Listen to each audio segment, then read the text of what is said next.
Good morning, everybody. Welcome back to the channel. Welcome back to the build. I'm on the roof of my condo here in sunny Okinawa. Of course, it's always this time of the year. It's usually really good weather. So on this episode number 2, we're starting on the shower. A couple days of filming it, to as you'll see as the video goes along. But basically got the pan in. Got some supports around the pan end under it. A couple of the wall framings are up, and next moving on, start kind of tweaking things a little bit, making sure I can start getting ready to build the door and the front framing where the door is going to open and close and all that. And then lastly, I'll go ahead and cut the aluminum tin, which I can't cut it here. It's too noisy to cut something like that. So I'll probably take the van to my office. I'll cut it there. It's a nice and quiet place. But anyway, then we'll go ahead. We'll get some foam insulation on the ceiling. Get the ceiling cedar slats, tongue and groove slats stained, and then we'll go ahead and start putting it all together. But that'll be in other videos. But this is episode 2. Just basically the framing of the walls, and you'll see that as we go along. But yeah, again, I'm Chris. Thanks for clicking in. If anybody is new, I appreciate you guys' support. I'm gonna go ahead, we'll turn the camera around here, go ahead and show you guys, let's show you some of the ocean views here. This is where I live. It's pretty amazing. I get to have this view every day. There's a guy out there in the boat fishing. So I wanted to talk to you a little bit about how I got the van. So I got the van by, I invest in cryptocurrency. I ended up selling some Ethereum crypto that I've had for a while. So I decided to take some profits. Everything lined up. The yen to dollar rate was about probably 111, I think, to Japanese yen to 1 US dollar. So basically it's like an 11% discount off of every dollar. I sold 3 Ethereum for about 12,000 bucks. That was all pure profit basically. And converting the yen to dollar rate is another 11% discount. The van was just over 10 grand. Like I said, it's about 7 years old, 60,000 miles. And so the website, it's a famous Japanese website that I got it through. They ended up getting me a little bit of a discount. The dealership selling the car, the van, actually came down a little bit, couple hundred on the price. There was a sale campaign going on that chopped it by another 500. So anyway, all in all, I got a really outstanding deal. The van in physical US dollars, I don't know, maybe around less than 9,000, I think. And all that was pure profit. It was over 1 million yen for everything, but it was pure profit. And I just, essentially I got a free vehicle just from making some smart choices on investing earlier. And, that's starting to give me the life I want and let me live the way I do. So, it's not any financial advice, but if anybody's thinking about it, start researching cryptocurrencies and make an informed decision if you want to start investing in that. But it can be very lucrative, with some research and some right choices, of course, a little bit of luck, of course. So basically, the stars aligned, everything came in one single line, and the price was right what I wanted to pay, and it was essentially free, if you want to look at it that way. So I went ahead and made the decision, bought the van. It was shipped to me from Saitama, Japan, which is a little bit north of Tokyo area. Took about 10 days to get to me down here in Okinawa. So, and then, the last month I've been trying to get all the certifications and licensing and license plates and everything on it to drive it here in Okinawa and to lawfully register it. So finally got everything done. It is a process. So, but so now, here we are. We're starting to build it. So anyone just joining me, I appreciate you guys clicking in. For those of you who are watching this as a second video, I'm glad that you're still with me. Hopefully I can just keep this going and bring you some good quality, decent content. And we're hoping that the build ends up to be a really nice product at the end of it. But By all means, I'm not perfect. I'm not a certified plumber. I'm not a certified electrician. I'm not a certified carpenter. I'm nothing so certified in this stuff. So if anybody sees me doing anything wrong, or you think I'm doing something that might be unsafe or something, by all means let me know in the comments. I am absolutely not an expert. Anything I say or do is for entertainment purposes only. You know, don't follow me, as they say. So, you know, make sure you consult a certified technician if you're going to do anything technical, you know, and especially when it comes to electrical work. So, all right, well, with that, guys, thanks again. Let's go ahead downstairs. Let's go down to the van. Appreciate it.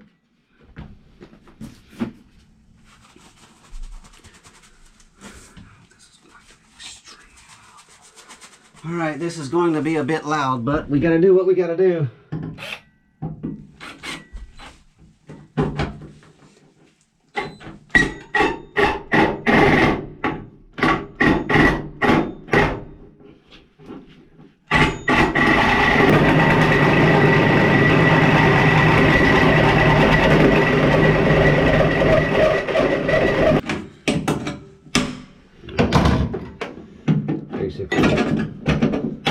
This is going to go through it anyway.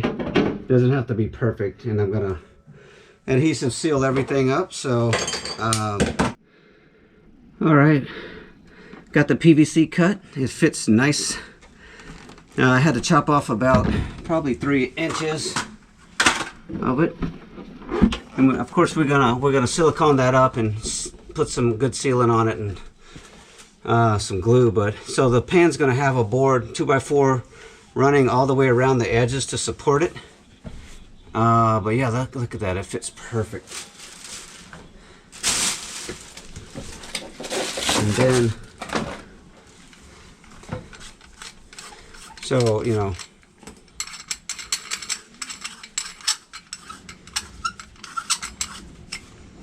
the actual valve, or the drain here, it's gonna come right straight down in there and seat race. Nice and tight. This is a pop-it one. You know, it closes, you just step on it, opens up, lets the water drain through. So I'm gonna first attach the drain to the pan.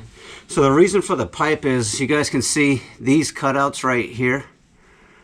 You know, if I had just that, and it comes with a pipe, but if I had just this part, the water is gonna leak out from there and go underneath the shower all over the floor. So that's why I'm using this oversized PVC pipe to actually be an over enclosure over the drain, so everything will just literally fall through. And this is just to channel it. This pipe right here is just an extension pipe, just to let it go deeper, so it's not, you know, splashing on something under the van. It'll literally just fall straight onto the ground. So, but yeah, that's coming along great. So next, before I start gluing everything down, I want to get the supports for the shower underneath of it, for the pan here. And so that's a 2x4 I'm gonna have to cut real quick. It's not a big deal. I actually have the right saw for that. I have a circular saw. But anyway, this is coming along great. Well, I decided to just go ahead and caulk it first.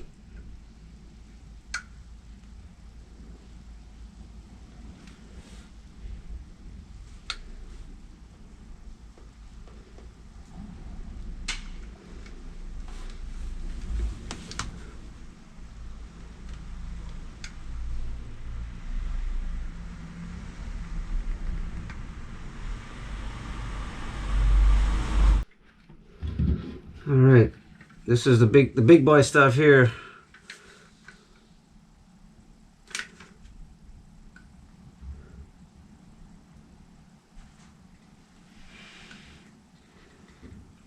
It doesn't need to be like so much, honestly. It's so strong. It's like ridiculously strong.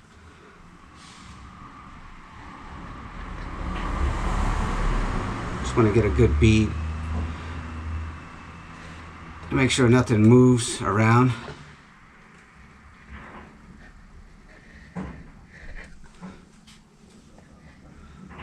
And that's it.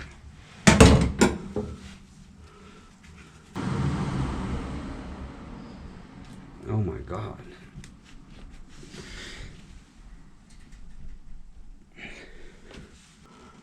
Just to do a quick little fit check here.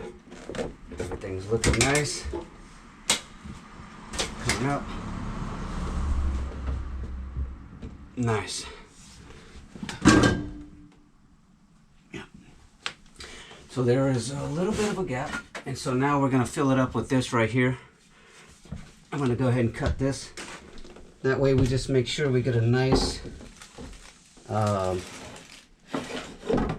solid support for the inner wall, because that's actually going to be a little bit of a load-bearing wall right here on the end. So we want to make sure that's nice and tight, so nothing cracks, or, you know, nobody's going to be actually standing there on the very end. But anyway, so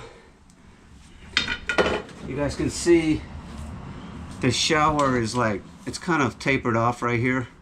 So this little lip right here on the edge is what we're going to use this smaller piece of wood to catch, and it's going to just fit right on top of that. And then we'll go ahead and get that cut real quick. Get that glued on.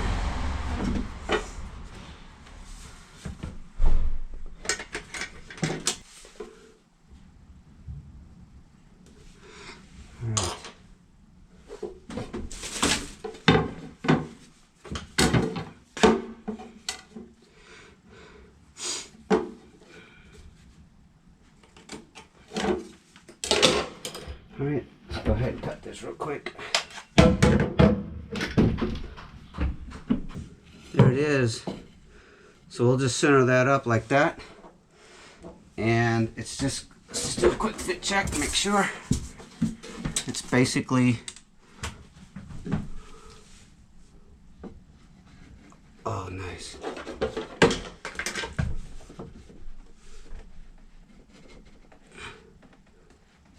Basically going to be, oh yes, that's super nice. Okay.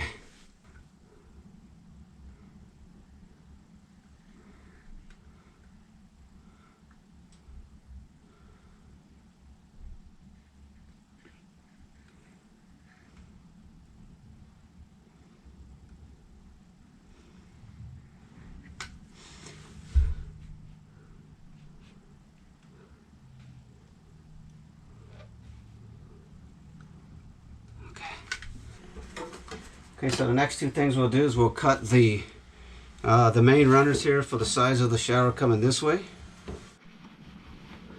All right, so we got the main side runners cut. Let's just kind of eye them up here.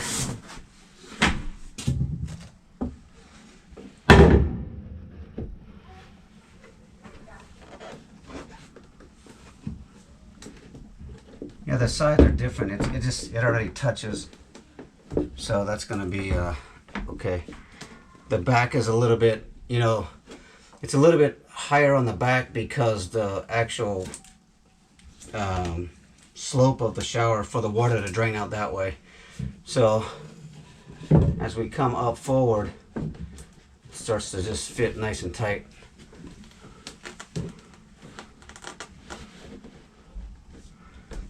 So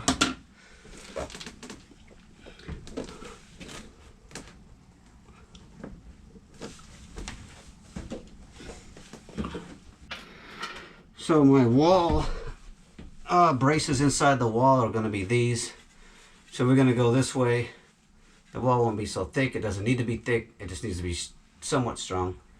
So the inner wall will come right here, which will be aluminum 10 or 10 sheets of 10.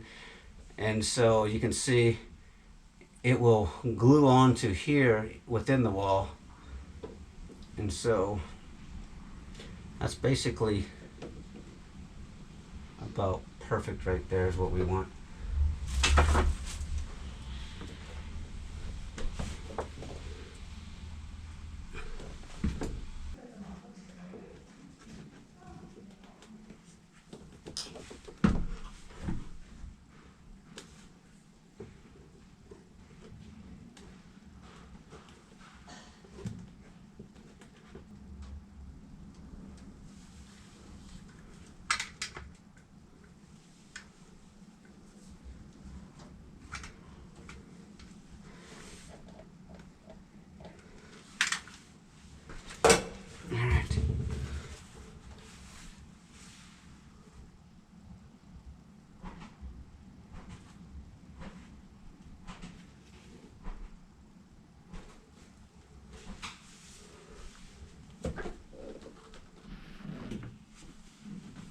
All right, change views up a little bit. So what we're looking at here, basically. So now we're just going to go ahead and hook up this trimming right here. That's about good where it's at, actually. All right, got some of the frame in right here coming up. It's just going to be epoxied or industrial adhesive up there. That's going to hold it. That one's got a nice 3-inch screw countersunk deep all the way into it. Down here I use my Craig tool. Right there we're going to sink some screws, that one and that one as well. And coming along here, starting to take shape. So yeah, every piece of wood has to be really thought of and custom made, but that's okay. That's all part of it. So yeah, you can see my the posts are nice and straight. So yeah, they're pretty. And you know, these are 3-inch Torx bit screws right here. Those are really countersunk deep in there, so it's going to be a pretty solid structure. So far so good. So anyway, this is my Craig tool. It's made for making an angle, hole at an angle, basically at a 45 through a piece of wood to connect the insides of 2 vertical posts, basically. So it comes with the vice grips. I had to buy that separately, but anyway, you can see it's got everything needed here. So you basically just vice grip it on, find the center of where you want to make the hole at.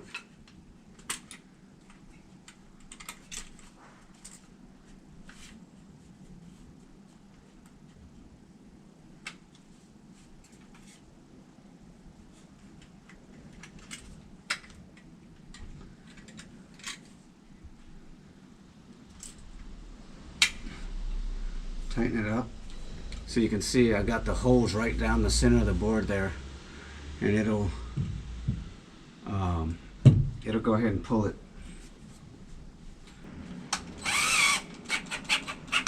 So basically it's super simple. Just grab it, we're lined up, we're squared there, so now we'll just stick it in the hole. Put my glove on, make sure I don't stab myself. Safety first, always. All right. So then now we're just gonna go ahead and drill it in.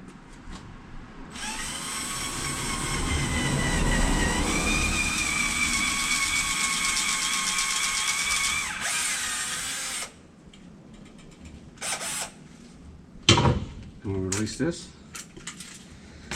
You can see we have a perfect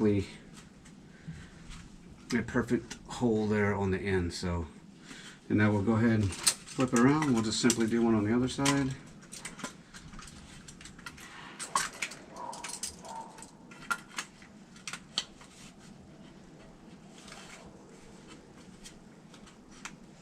Of course, you know, I don't have a workbench or anything. I'm out here just doing it.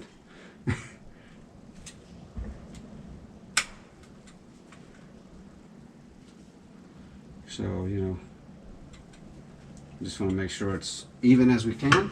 Next, go ahead and drill it.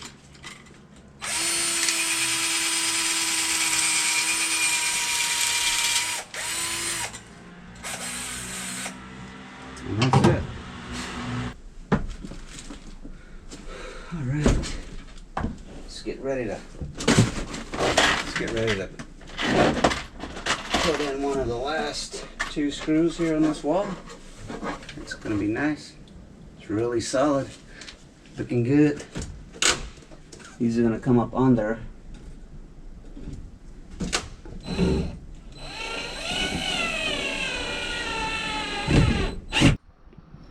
Another custom made piece here. I had to cut these grooves in it and then chip off some of the bottom here so that it can fit over that and be just a support for the wall that's going to come up from here up to under the or on top of the windowsill right there. And so, yeah, everything is certainly nothing is easy. I'm figuring that out real fast. Everything has to be custom made, and just, you know, nothing's square. It's a van. It's not made perfect. So, but yeah, we'll keep on making progress, one piece of wood at a time. A couple more pieces on the back there just to support the back wall. This is all glued and in place. Not much I can do with that. That's gotta sit 24 hours to really dry up. But anyway, that'll give me some supports from the back right here. The back piece of tin coming up, so it'll be something that I can affix it to. All right, getting the next board in here. Something that's kind of important to notice. If I go ahead and I use a level, you can see I'm not level all the way. But if I actually go level all the way, then everything will be actually tilted towards the rear of the van. It'll be sort of slanted like this. And the reason is the van is actually nose heavy.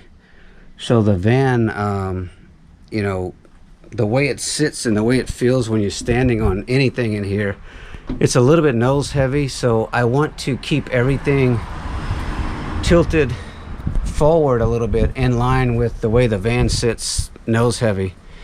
And then whenever I'm parking later on, I'm just going to build some little mini like 2-inch chocks that I can go ahead and drive the front wheels up on, and then that will bring everything back into level. So if I make it level right now the way the van sits, that's just not going to work. Everything will be sort of tilted this way, and it's going to just really screw me up sitting in here trying to look at stuff, and it appears that it's leaning when it's not, but it's just going to give that illusion, and I don't want to do that. So everything's going to be a little bit leaning forward in line with the way the van tilts forward. It sits lower.